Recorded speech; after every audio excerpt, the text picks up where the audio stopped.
समुद्र हमेशा से कुछ छुपाता आया है। लहरें जो दिखता है वो नहीं बताती, और जो छुपा होता है वो अक्सर इतिहास को बदल देने वाला होता है। लेकिन सोचिए, अगर समंदर की गहराइयों में कोई शहर सो रहा हो, एक पूरा का पूरा नगर, सड़कें, दीवारें, बंदरगाह और शायद एक राजा की यादें, क्या यह सिर्फ कल्पना है या फिर वो सच्चाई जिसे सदियों तक कहानी कहकर टाल दिया गया? आज की यह कहानी किसी साधारण शहर की नहीं है। ये कहानी है द्वारका की, श्री कृष्ण की नगरी। एक ऐसी नगरी जिसे ग्रंथों में स्वर्ण नगरी कहा गया और इतिहास ने डूबी हुई नगरी। लेकिन असली सवाल ये नहीं है कि द्वारका डूबी या नहीं। असल सवाल ये है, क्या द्वारका कभी थी भी? महाभारत और विष्णु पुराण में द्वारका का वर्णन किसी साधारण नगर जैसा नहीं है। कहा जाता है जब कृष्ण ने मथुरा छोड़ी तो उन्होंने समुद्र किनारे एक नई राजधानी बसाने का निर्णय लिया, और इस कार्य के लिए स्वयं विश्वकर्मा को आमंत्रित किया गया। ग्रंथ बताते हैं कि द्वारका में 9 लाख से अधिक भवन थे, स्वर्ण जटित प्रासाद, समुद्र की ओर खुलते द्वार और ऐसा बंदरगाह जहां दूर दूर के देशों के जहाज आते थे। ये कोई गांव नहीं था, ये एक एडवांस्ड कोस्टल सिटी थी। और फिर एक दिन कृष्ण ने पृथ्वी को छोड़ा, और ग्रंथ कहते हैं उसके बाद समुद्र ने द्वारका को धीरे धीरे नहीं बल्कि एक ही समय में निगल लिया। सदियों तक इसे केवल प्रतीक माना गया, एक मिथ, एक एलेगरी। लेकिन 20वीं सदी में एक इंसान ने इस कहानी को सवाल में बदल दिया। उनका नाम था S.R. राव। 1960 के दशक में गुजरात के तट के पास उन्होंने कुछ असामान्य देखा। समुद्र के नीचे पत्थरों की सीधी कतारें, ऐसी संरचनाएं जो प्रकृति की नहीं लगती थी। फिर शुरू हुआ एक ऐसा शोध जिसने भारतीय आर्कियोलॉजी को हिलाकर रख दिया।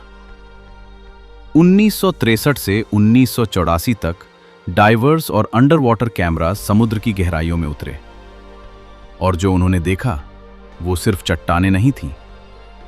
पत्थर के खंभे, दीवारें, सीढ़ियां और जेटी जैसी संरचनाएं।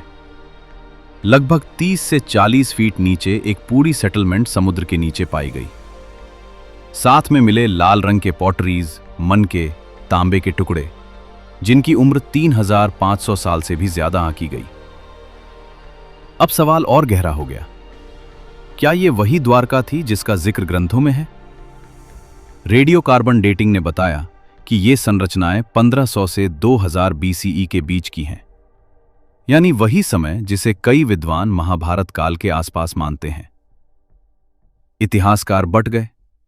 कुछ ने कहा यह एक प्राचीन बंदरगाह नगर था, कुछ ने कहा यह कृष्ण की द्वारका ही है, और कुछ ने कहा यह सच शायद इन दोनों के बीच कहीं है।